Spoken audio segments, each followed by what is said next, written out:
আর still নিবেদিত DBC নিউজের নিয়মিত আয়োজন সংবাদ সম্প্রসারণে সবাইকে স্বাগত জানাচ্ছি আমি মুক্তাদির অনেক। দিনের বাছাই করা সংবাদ এবং এর পর্যালোচনা নিয়ে সংবাদ সম্প্রসারণে আজ অতিথি হিসেবে স্টুডিওতে আছেন দৈনিক যুগান্তরের সিনিয়র সহকারী সম্পাদক মাহবুব কামাল এবং জাতীয়তাবাদী আইনজীবী ফোরামের মানবাধিকার সম্পাদক ব্যারিস্টার সৈয়দ এজাজ কবির। স্বাগত আপনাদের সংবাদ সম্প্রসারণে। মাহবুব কামাল, হুদা কমিশনের করে একাদশ জাতীয় নির্বাচনে দুর্নীতি খুঁজতে মাঠে নামছে দুদক। আমার প্রশ্ন, শেখ হাসিনা কেন এটা করলো? বিএনপিকে কেন তখন মাত্র ৬টি সিটের দেওয়া হলো? তো দুদকের যে ইনভেস্টিগেশনের প্রক্রিয়া, এটা পরে আসতেছি। আপনি যে প্রশ্নটা করলেন সেটার আগে উত্তর দেই। দেখেন, এইটা হচ্ছে, এই যে ৬টা সিট দিল না, এইটা হচ্ছে থিওরি অফ টোটালিটারিয়ান, সর্বাত্মকবাদী থিওরি। আমরা এই গত ৫৩ বছরে রাজনীতিকদের, বিশেষ করে ক্ষমতাসীনদের সর্বাত্মকবাদী আচরণ লক্ষ্য করছি। এই ৫৩ বছরে কিন্তু সবাই আমরা তাই দেখছি। এইটা কেন সর্বাত্মকবাদী হয়, ক্ষমতাসীনরা কেন সর্বাত্মকবাদী হয়, সেটার একটা কারণ হচ্ছে যে এই দেশে উইনার টেক্স অল। যারা বিজয়ী হয় তারা সব কিছু নিয়ে নেয়। সব কিছু নিয়ে নেওয়ার ফলে হয় কি, তারা মনে করে ক্ষমতাসীনরা যে বিরোধী দলে যদি আমরা যাই, মানে নির্বাচনে যদি হেরে যাই, তাহলে তো আমরা নো হোয়ার, আমাদের তো কোনো মূল্য নাই। তো ফলে মূল্যহীনভাবে কেন আমরা সমাজে থাকব, সবসময় আমাদের একটা প্রভাব থাকবে, প্রতিপত্তি থাকবে। এই দেখেন, আমাদের দেশ পাকিস্তান এবং ধরেন মিডল ইস্টের যে আরব বসন্তের যে দেশগুলো আমরা দেখি, দেখেন ওখানে সরকারের পতন হয়েছে কিন্তু আন্দোলনের মাধ্যমে, অভ্যুত্থানের মাধ্যমে। আমাদের এসব জায়গায় হয়, আমাদের এখানে এরশাদের আমলে অভ্যুত্থান, এইটা অভ্যুত্থান, আরব বসন্ত সব অভ্যুত্থান হচ্ছে, পাকিস্তানেও এরকম হয়। এটার কারণটা কি? ওয়েস্টে যারা সভ্য দেশ, সেখানে সরকারের মানে মাঝখানে যদি সরকারকে আমি রাখবো না, ভাবি যে না এই সরকারকে রাখা যাবে না, তাহলে কি হয়? পার্লামেন্টে নো কনফিডেন্স বিল আনা হয়, অনাস্থা প্রস্তাব আনা হয়, এবং একটা শান্তিপূর্ণভাবে নো কনফিডেন্সে ওই ক্ষমতাসীনরা হেরে গেলে তারা ক্ষমতা ছেড়ে দেয়, অন্য মানে কি মাইনরিটিরা আবার গভর্নমেন্ট ফর্ম করে, অথবা মিড টার্ম ইলেকশন হয়। এই তো নিয়ম। কিন্তু আমাদের এখানে কী হয়? আমাদের এখানে হচ্ছে যে বল প্রয়োগের মাধ্যমে ক্ষমতা করে। এটার কারণ কারণটা হচ্ছে যে এখানে বিরোধী দল যাওয়া মানে হচ্ছে নির্যাতিত হওয়া, বিরোধী দল যাওয়া মানে নিষ্পেষিত হওয়া, এবং সমাজে কোনো দাম থাকবে না। যদি এইটা রেমেডি একটা আছে, রেমেডিটা হলো যে যদি বিরোধী দল এবং সরকারি দলের যদি সমান মর্যাদা প্রতিষ্ঠা করা যেত, যে বিরোধী দল আর প্রাইম মিনিস্টার এবং অপোজিশনের লিডারের মধ্যে কোনো পার্থক্য নাই, Prestige, social dignity, rights, privileges সব একই যদি থাকতো, তাইলে কিন্তু এই ক্ষমতা আঁকড়ে ধরা এবং ক্ষমতায় যাওয়ার জন্য যে প্রাণপণ লড়াই, এটা আর হতো না। যেমন ইংল্যান্ডে কি হয়, যে ইংল্যান্ডে তো আপনার ওয়েস্টমিনিস্টার ডেমোক্রেসি, তো সেখানে কি, সেখানে প্রাইম মিনিস্টার এবং অপোজিশনের লিডার এর মধ্যে কিন্তু কোনো পার্থক্য নেই। দুজনেই কিন্তু both of them enjoy same privilege, same right, same, মানে সব কিছুই একই রকম। বাংলাদেশেও তো হয়েছে সেম প্রিভিলেজ। অপোজিশন যে লিডার হয়, সংসদের বিরোধী দলীয় নেত্রী, সে তো সেম প্রিভিলেজটাই পায়। না, সেম প্রিভিলেজ সেম প্রিভিলেজটা কী পায়? সেটা হচ্ছে যে রেড পাসপোর্ট, তারপরে হচ্ছে ট্যাক্স ফ্রি গাড়ি, ভাতা, এগুলো পায়। কিন্তু হ্যাঁ, সোসাইটিতে যে একটা যে মানে সমান মর্যাদা, হ্যাঁ, বা সেটা তাও কি আমরা 10 বছর সেটা দেখছি। ধরেন সমান মর্যাদা বলতে আসলে এখানে কি মানে সমান মর্যাদা? মানে ধরেন যে বিরোধী প্রাইম মিনিস্টারের অপোজিশন লিডারের মানে ইকুইভ্যালেন্ট করতে হবে। ইকুইভ্যালেন্ট না করলে তো এটা হবে না। আমরা এটা দেখছি 10 বছর দেখছি, 91 থেকে 2001 পর্যন্ত আমরা দেখছি। এরপরে এই 53 বছরে, এই 10 বছরই আমরা এটা দেখছি, এছাড়া দেখি নাই আর কি। সবাইকে অভ্যুত্থানের মাধ্যমে। আপনি যদি ইকুইভ্যালেন্ট করে ফেলেন, তখন পিপলস ডিজায়ার নিয়ে কথা বলবে কারা দেন? আমি ধরলাম যে ইকুইভ্যালেন্ট প্রেস্টিজ, হ্যাঁ, সে তো পাবলিকের কথা বলবে পার্লামেন্টের ভেতরে, পার্লামেন্টে সে কথা বলবে। But as far as social life is concern, সামাজিক জীবন যেটা, সেই সামাজিক জীবনেও তার মর্যাদা থাকবে। কিন্তু সেটা কি থাকছে? আমরা রওশন এরশাদকে দেখেছি তো, পারেননি তো। উনি তো অপোজিশন লিডার ছিলেন, মোটামুটি আমরা জানি যে মোটামুটি ইকুইভ্যালেন্ট একটা পপুলারিটি বা বলি ইকুইভ্যালেন্ট রসন সাহেব তো ওরকম বিরোধী দল না, এটা তো এই যে এখন একটা মানে বাজে শব্দ ব্যবহার করতে হয়, মানে যাই হোক, যেমন এরশাদের আমলে রব সাহেবকে বলা হয়তো গৃহপালিত বিরোধী দল, সেটা ইয়ে না। আমার কথাটা হচ্ছে যে মানে যদি ইকুয়াল রাইটস থাকে বা সম্মান যদি থাকে সবার, তাইলে কিন্তু এই নির্বাচনে কেন আমাকে জিততে হবে বা কেন আমাকে হারতে হবে, মানে জোর করে ক্ষমতা থাকতে হবে, দরকার পড়ে না তো। আমি বিরোধী দলে গেলে একই জিনিস, একই, আমি ব্যবসা বাণিজ্য থেকে শুরু করে আমি যা সরকারি দল যা করতে পারে আমি যদি তাই করতে পারি, তাহলে তো আমার ওই চেয়ারে বসার কোনো দরকার নেই, তাই না? এই জিনিসটা কিন্তু আমরা স্ট্যাবলিশ করতে পারিনি। অর্থাৎ এক কথা যদি আমরা বলি যে পলিটিক্সকে আমরা গেম অফ জেন্টলম্যান করতে পারি নাই, ভদ্রলোকের খেলা আমরা করতে পারি নাই, এইটা একটা নোংরামির পর্যায়ে নিয়ে গেছি আমরা। হ্যাঁ, সে কারণে এই সমস্ত হয়, এবং গত 15 বছরে সবচেয়ে বেশি হয়েছে এটা। হ্যাঁ, 53 বছরে হয়েছে, কিন্তু গত 15 বছরে বিরোধী দলের আসলে মানে মিনিমাম কোনো ইয়ে ছিল না আর কি, মানে কি বলে রাইটস বলেন, তারপরে ডেমোক্রেটিক অধিকার বলেন, ব্যবসা বাণিজ্য থেকে শুরু করে অনেকে মানে পলাতক জীবনযাপন করছে, অনেকের মামলা হামলা এইসব হয়েছে। মাহবুব কামাল, আমরা একটু ব্যারিস্টার এজাজ কবিরের কাছ থেকে একটু শুনি। ব্যারিস্টার এজাজ কবির, যেটা মাহবুব কামাল বলছিলেন সর্বাত্মকবাদী থিওরি এবং পলিটিক্সটা হচ্ছে গেম অফ জেন্টলম্যান, কেন আমরা করতে পারলাম না স্বাধীনতার 53 বছর পরেও? ধন্যবাদ।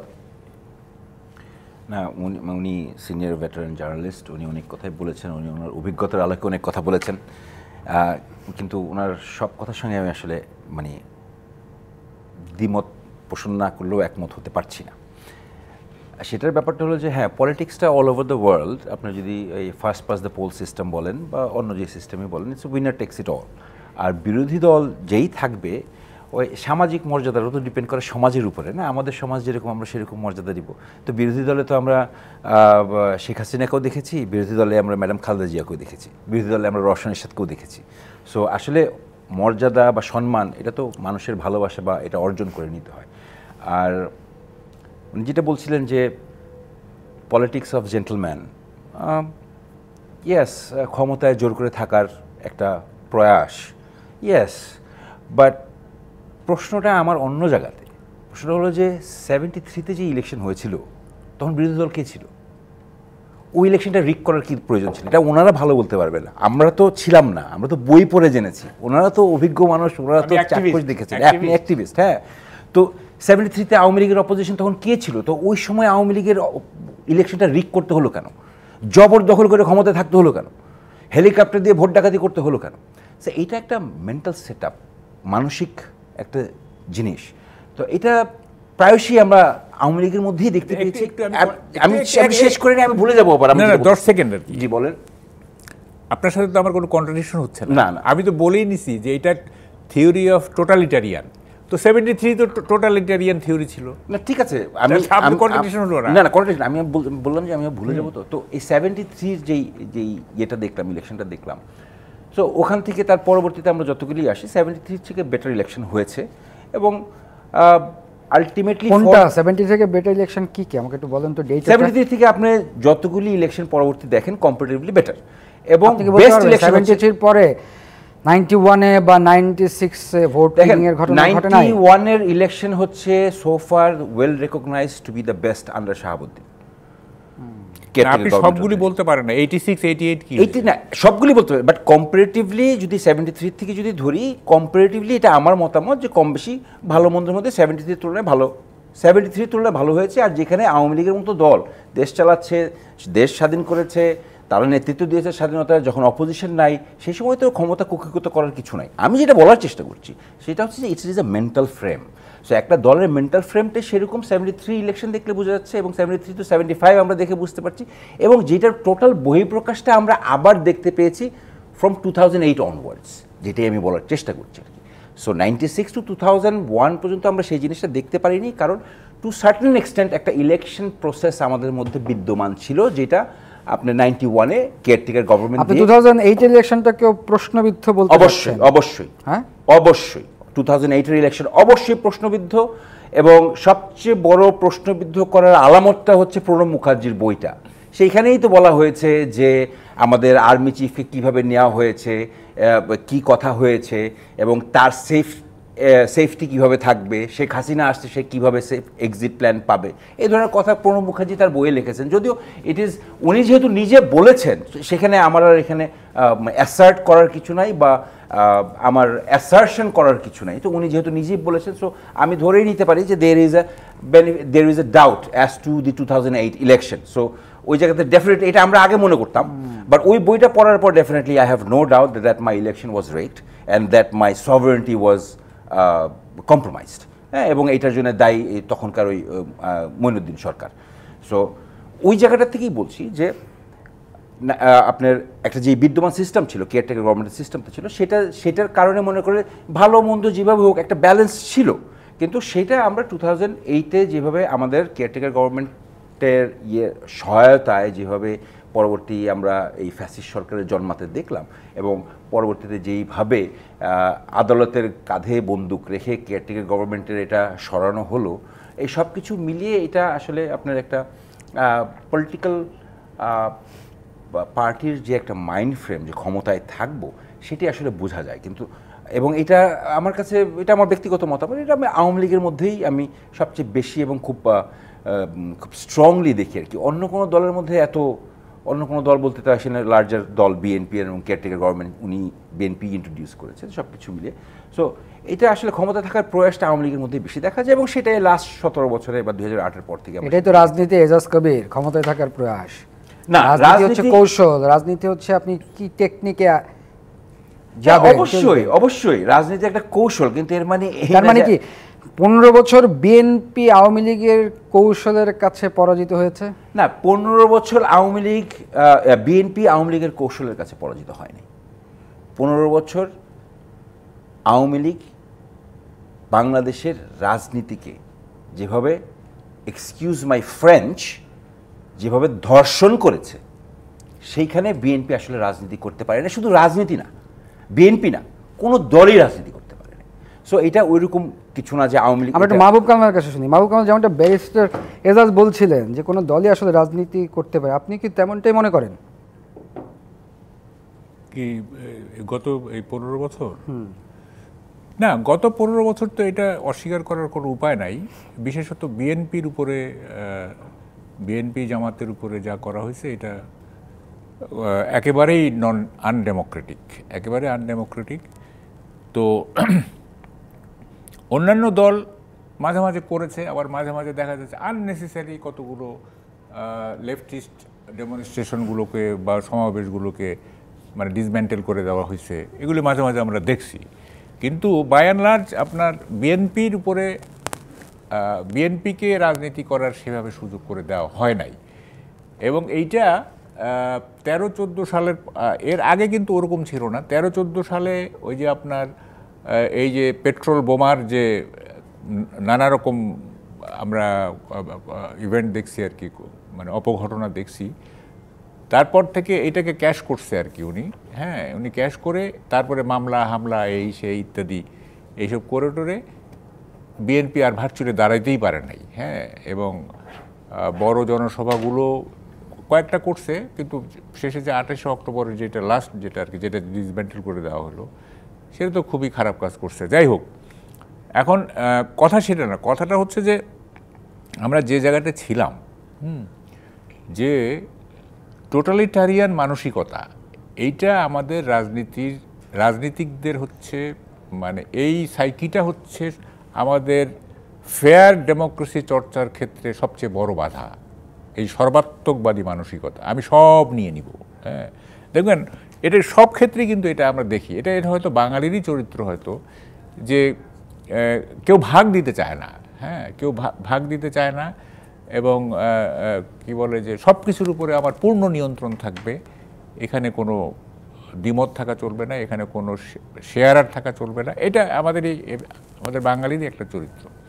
এবং এটা শুধু যে গত 15 বছর হচ্ছে সেটা কিন্তু না। এটা যদি আমরা দেখি, ওই যে উনি বললেন যে 73 ইলেকশনে দেখেন, আমরা জাসদ ইলেকশন করছি 73-তে, আমাদের মিনিমাম 15টা সিট পাওয়ার কথা ছিল, মানে আমরা যে অ্যাসেসমেন্ট করছিলাম আর কি, কিন্তু আমরা সিট পাইছি মাত্র 2টা।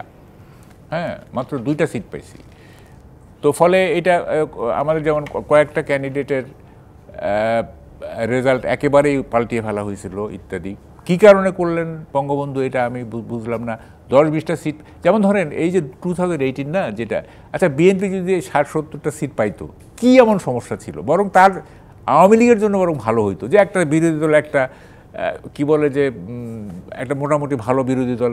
ইলেকশনে আসলে সিট দেওয়ার নেওয়ার কি আছে? ইলেকশন না দেওয়া নেওয়ার বলছি না, দেওয়া নেওয়ার বলছি না, আমি বলছি যদি ফেয়ার ইলেকশন হইতো, ফেয়ার ইলেকশনে যদি বিএনপি যদি 100টা সিট পাইতো ধরেন, হ্যাঁ, তাইলে তো এটা একটা মানে ফাংশনাল পার্লামেন্ট। বাবু কামাল, আমরা একটা বিরতিতে যাই, বিরতি থেকে এসে আবার আপনার সঙ্গে প্রিয় দর্শক আর আমি স্টিল নিবেদিত সংবাদ সম্প্রসারণ একটা বিরতির সময় হয়েছে, সঙ্গেই থাকুন। বিরতির পর আবারও স্বাগত। আর এম স্টিল নিবেদিত সংবাদ সম্প্রসারণের স্টুডিওতে আছেন দৈনিক যুগান্তরের সিনিয়র সহকারী সম্পাদক মাহবুব কামাল এবং জাতীয়তাবাদী আইনজীবী ফোরামের মানবাধিকার সম্পাদক ব্যারিস্টার সৈয়দ এজাজ কবির। বিরতির আগে কথা বলছিলাম মাহবুব কামালের সাথে। মাহবুব কামাল, ছোট করে একটু শুনতে চাই, আপনি সর্বাত্মবাদ থিওরির কথা বলছেন যখন যেই সরকার ক্ষমতায় আসে না কেন। আমার ছোট একটি প্রশ্ন আপনার কাছে, এই অন্তর্বর্তী সরকারে কি তাই দেখতে পাচ্ছেন? সর্বাত্মকবাদী কি না? হ্যাঁ, অবশ্যই। No change? না না না না, এটা মানে ক্ষমতার নিজস্ব একটা ম্যাগনেটিক পাওয়ার আছে। হ্যাঁ, এইটা ক্ষমতাসীনদের দূরে ঠেলতে দেয় না, মানে টেনে ধরে ম্যাগনেটিক পাওয়ারটা। ধরেন কেন বলছি সর্বাত্মকবাদী, এই যে প্রলং করতেছে না, তার টেনিউরটাকে প্রলং করতেছে, হোয়াট ইজ দ্য জাস্টিফিকেশন? এটার কারণটা কি? সংস্কার। সংস্কার। আচ্ছা, সংস্কার, যেসব সংস্কারে তারা হাত দিয়েছেন এগুলি কি টেকসই সংস্কার? এগুলি তো ফু দিলে উড়ে যাবে। আপনি এরশাদের মতো যদি সংস্কার করতেন যেগুলো টেকসই, যেমন ধরেন উপজেলা যখন এটা মানে পাকিস্তান থেকে 47 থেকে এ পর্যন্ত মানে বেস্ট মানে অ্যাডমিনিস্ট্রেটিভ রিফর্ম আমি বলবো। যখন উপজেলা করলেন তখন এনারা এবং আওয়ামী লীগাররা বললো এটা উপজেলা। এটা বলতে হয় পলিটিক্যাল রেটরিক, বাংলাদেশে এটা হয় উপজেলা, কিন্তু তাদের কেউই কিন্তু এটা বাতিল করতে পারলো না। কেন পারলো না? যে এইটা এত টেকসই, এত ডিপ রুটেড যে এটা বাতিল করা যায় না, এটা সাস্টেইন করতেছে এবং করে যাবে ফর কি বলে ডিকেডস টুগেদার, এটা চলতে থাকবে, হ্যাঁ, মানে সেঞ্চুরি টুগেদার চলতে থাকবে এটা। বা এর চেয়ে বেটার যদি কোনো ইনোভেশন হয় সেটা পরের ব্যাপার। তারপর ধরেন উনি কতগুলি সংস্কার মানে যেমন করতে চাইছিলেন, যেমন জুডিশিয়াল ডিসেন্ট্রালাইজেশন, সেটা ব্যারিস্টারদের জন্য পারলো না। ব্যারিস্টাররা বলে যে কী নৌকায় করে আমি মানে বরিশাল যাব, হ্যাঁ, লঞ্চে করে, দরকার কি আমি ঢাকাতে বসে করবো, পারলো না। স্বাস্থ্যনীতি করতে চাইছিল, এই প্রফেসর ডাক্তারদের জন্য করতে পারলো না, কারণ তারা প্রাইভেট প্র্যাকটিস নষ্ট হয়ে যাবে। সো উনি করতে চাইছিলেন এবং কতগুলি করছিলেন, যেমন ওষুধ নীতি, এটা এক ধরনের সংস্কার এবং সেই ওষুধ নীতির বেনিফিট আমরা এখন পাচ্ছি। সেগুলি এরশাদের যে সংস্কারটা না, এই উপজেলা বলেন, ওষুধ নীতি বলেন, আর যেগুলি পারলো না সে তো পারলোই না, করতে চাইছিল বেচারা। এগুলি তো টেকসই। আপনি যে সংস্কারগুলি করতেছেন এগুলি তো ফু দিলে উড়ে যাবে, জাস্ট ফু দিবে উড়ে যাবে, ঠিক আছে? মানে যে ইলেক্টেড গভর্নমেন্ট, মানে এনাদের তো ক্ষমতায় আসার সম্ভাবনা বেশি, একটা ফু দিবে তারেক রহমান, সব শেষ। এখন তাহলে কি তার মানেটা কি? আপনি সংস্কারটা করতেছেন আপনার টেনিউরটাকে প্রলং করার জন্য। আপনি জানেন, নিজেও জানেন যে এইসব সংস্কারে কোনো লাভ হবে না। হ্যাঁ, সংস্কার একটা দরকার ছিল, যেমন ধরেন এই যে আজকে মির্জা ফখরুল দেখলাম, উনি বলতেছেন যে ন্যূনতম সংস্কার করে নির্বাচন দেন। দেখেন এখনও বলতেছেন, আপনি ডিফাইন করেন না ন্যূনতমটা কি, ন্যূনতমটা কি, মানে this fur and not further. Ejaz কবিরের কাছে শুনি, শেষ করতে দিই। যদি this fur and not further হয় তাহলে দিসটা কি এটা তো বলতে হবে যে ন্যূনতমটা কি। আমি বলে দিই ন্যূনতমটা কি। ন্যূনতম হচ্ছে যে একটা ফেয়ার ইলেকশনের জন্য যে সমস্ত সংস্কার দরকার সেগুলি করে নির্বাচনটা দিয়ে দেন। বাকি যে করতেছেন, যে যতগুলি করতেছেন, এগুলির কোনো পার্মানেন্ট কোনো স্থায়িত্ব নেই এবং এটা কোনো লঞ্জিভিটি নেই। আমরা একটু এজাজ কবিরের কাছে। এজাজ কবির, মাহবুব কামাল বলছেন আমরা ফেয়ার একটা ইলেকশন চাই, কিন্তু আমরা এখন দেখছি যে আওয়ামী ফ্যাসিস্টদের যদি আবার পুনর্বাসন করা হয় সমন্বয়করা বলছেন একই পরিস্থিতি ফেস করতে হবে যারা যদি ফ্যাসিস্টদেরকে আবার পুনর্বাসন করতে চায়। আওয়ামী লীগ তো বাংলাদেশের রাজনীতিতে একটা ফ্যাক্ট। এখন আওয়ামী লীগ ছাড়া কি নির্বাচন ফেয়ার হবে কি না? ফেয়ারনেস এক জিনিস, রাজনীতি আরেক জিনিস, আর বাংলাদেশের রাজনীতির চরিত্র আরেকটা জিনিস। এখন আপনি যেটা বলতে চাচ্ছেন যে আওয়ামী লীগকে কি পুনর্বাসন করা হবে কিনা বা আওয়ামী লীগ আসবে কিনা, এরকমই তো না না না, আমাদের সমন্বয়করা বলছেন যে এখানে যে আওয়ামী আবার পুনর্বাসন, ফ্যাসিস্টদের যদি আবার পুনরায় কেউ ফিরে আনতে চায় তাহলে ফ্যাসিস্টদের মতোই তাদের অবস্থা হবে না। সমন্বয়কদের উদ্দেশ্যে যেটা আমি যেটা বলতে চাই যে সেটা হচ্ছে যে আমরা তো জাতীয়তাবাদী আদর্শে বিশ্বাসী, বহুদলীয় গণতন্ত্রে বিশ্বাসী।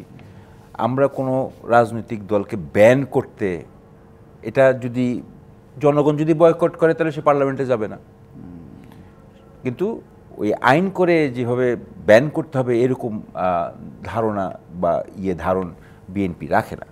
তবে একটা জিনিস যেটা বলতে চাই সেটা হচ্ছে যে এই রিসেন্ট যেই দেখাগুলি দেখছি, যে আমার কাছে কেন জানি মনে হচ্ছে একটা জগা খিচুড়ি পেকে গেছে, কি আওয়ামী লীগ কি জামাত না জামাত আওয়ামী লীগ।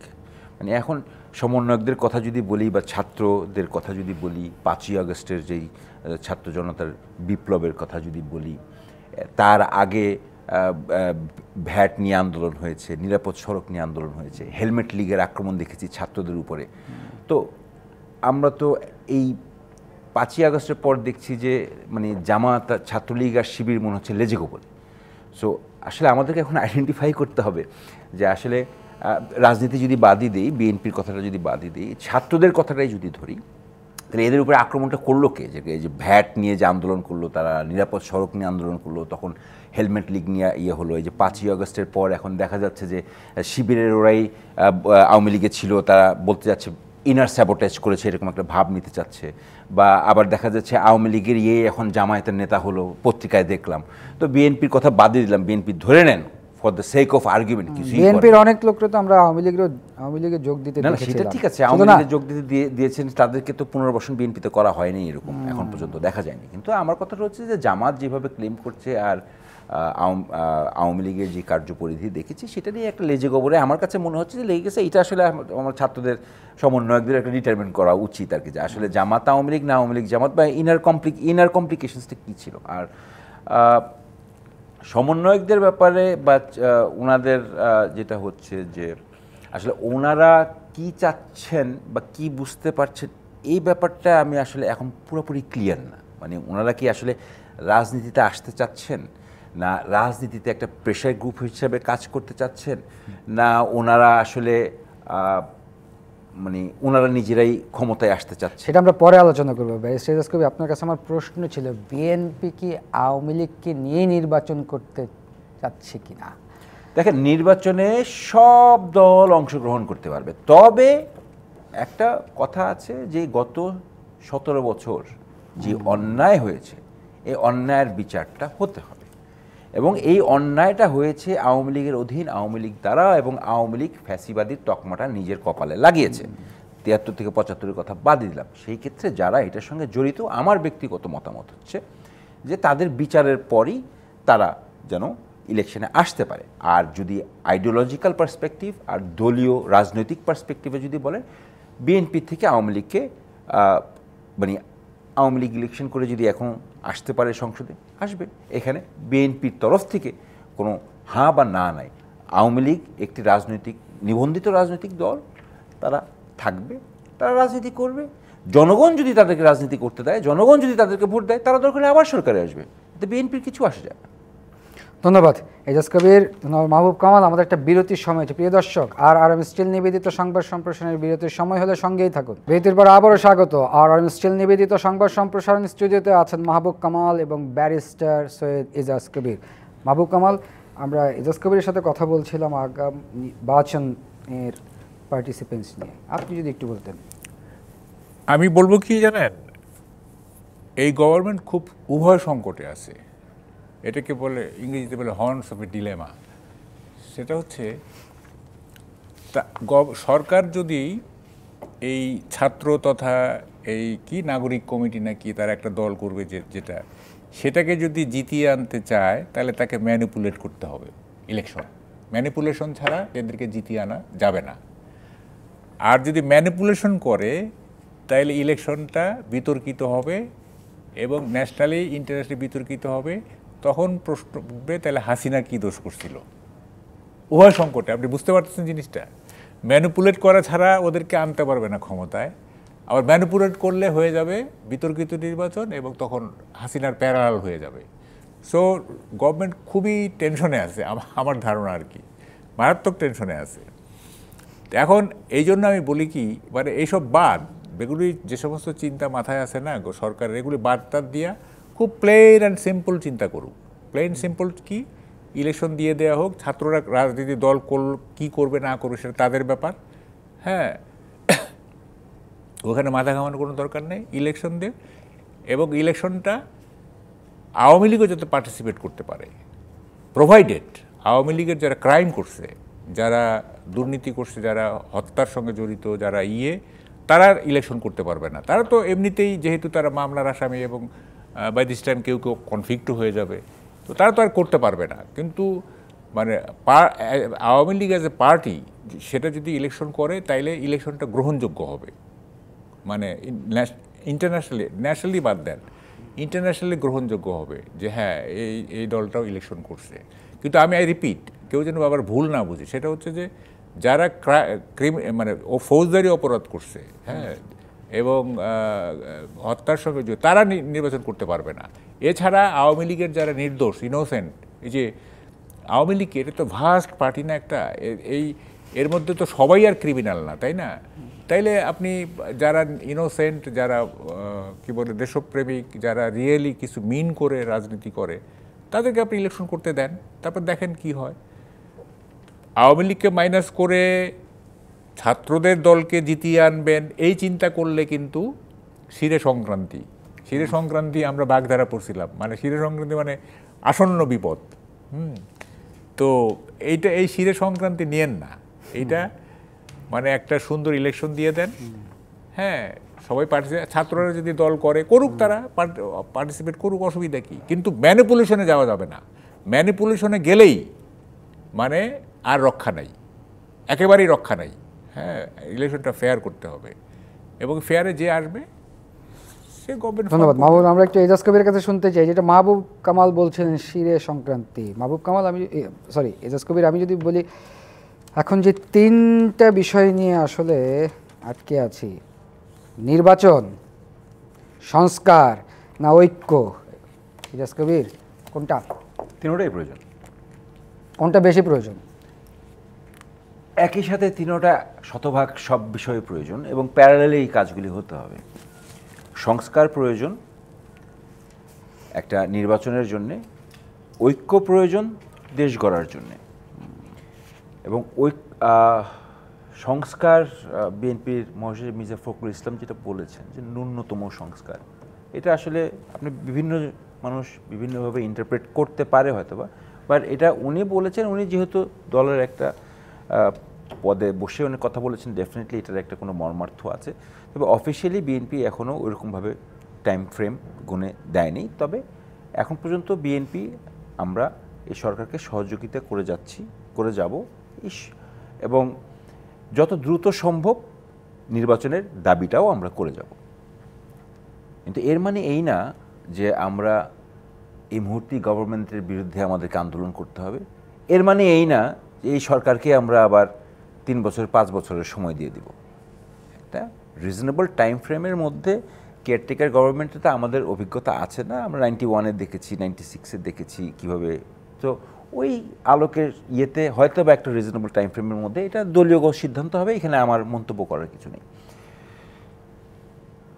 তবে ঐক্যর বেলায় আমি ব্যক্তিগতভাবে সর্বপ্রথম মনে করি যে এই বিশেষ করে এই লাস্ট 17 ইয়ার্স আমাদের পরিচয় নিয়ে এটা যেভাবে খেলা হয়েছে, এরকম আমরা বাঙালি না বাংলাদেশি, এটা আসলে আমাদেরকে সাংবিধানিকভাবে এবং মানসিকভাবে অ্যাকচুয়ালি উই হ্যাভ টু মানে কাম টু আ পয়েন্ট যে where do you want to settle down. আমি ব্যক্তিগতভাবে বলি যে আমার মানে জাত তো আমার বাঙালি, তো আমি থাকবোই, আমার দেশে তো আরও অনেক জাত আছে, কিন্তু যেহেতু আমার সার্বভৌমত্ব আছে, আমার ভূখণ্ড আছে, তো আমেরিকানরা নিজেদেরকে আমেরিকান হিসেবে পরিচিত হয়, ক্যানাডিয়ানরা ক্যানাডিয়ান হিসেবে পরিচিত, আমি বাংলাদেশি বাঙালি। শুধু বাঙালি বললে যে আসলে আমি কত পৃথিবীর মানচিত্র একত্রিত করে ফেলতেছি, এটা আসলে এটা বোঝা বড় কনফিউজিং। আমি ছোট একটু প্রশ্ন করি আপনার কাছে ইজাজ কবির, আপনি ঐক্যের কথা বলছিলেন, 17 বছর আমরা একটা ঐক্য দেখেছিলাম বিএনপি, জামাত এবং অন্যান্য রাজনৈতিক দলগুলোর মধ্যে। সেই ঐক্যের এখন কি অভাব দেখতে পাচ্ছেন আপনি? আমরা বারবার শুনি রাজনীতিবিদদের কাছে বিএনপির কাছ থেকে ঐক্যর ফাটল, ঐক্য বিনষ্ট করার চেষ্টা। বারবার 15 বছরের বা 17 বছরের আওয়ামী লীগ সরকারের যে তকমা বিএনপি জামাত বা জামাত বিএনপি, এটা আসলে আমরা বরাবরই সবসময় বলে আসছি যে বিএনপির সঙ্গে জামাতের এই তকমাতা দিয়েন না, এটা এক না। হ্যাঁ, নির্বাচনের জন্য একটা হয়েছিল, যেন আপনারা মন্ত্রীও তো করছেন। করছি, এটা একটা দ্বৈত আচরণ হয়ে গেল না এজাজ কবির? আপনি বলছেন এজাজ কবির আপনারা মন্ত্রী করেছেন, রাজনীতির জায়গায় রাজনীতি, এটা রাজনীতির জায়গায় রাজনীতি। এখন আপনি যেটা বললেন যে বিএনপি জামাতের সাথে এক করে দেখেন না, আপনারা দুইজন মন্ত্রী বাড়াইলেন। না তাহলে না জামাতের সঙ্গে এক করে দেখেন দুজন মন্ত্রী, তা আপনারা এর সাথে ইয়ে করছেন না, জাতীয় বেইমানের সঙ্গে একমত হয়েছেন না 86 সালে, আবার এর সাথে দুধ বানাইছেন না। রাজনীতির খেলা রাজনীতি ভিন্ন জায়গায়, ঠিক আছে? তকমাটাও তো কাইন্ড অফ সেম। কোনটা না, যদি আপনি কম্পেয়ার করতে চান, রাজনৈতিক ইতিহাস যদি দেখেন, উনি আরো ভালো বলতে পারবেন। আওয়ামী লীগ আর Jamaat was always on equal footing. Ejaz Kabir, আমাদের হাতে সময় বেশি নাই। ধন্যবাদ এজাজ কবির, ধন্যবাদ মাহবুব। প্রিয় দর্শক, এই ছিল RRM স্টিল নিবেদিত সংবাদ সম্প্রসারণ। ডিবিসির সঙ্গেই থাকুন।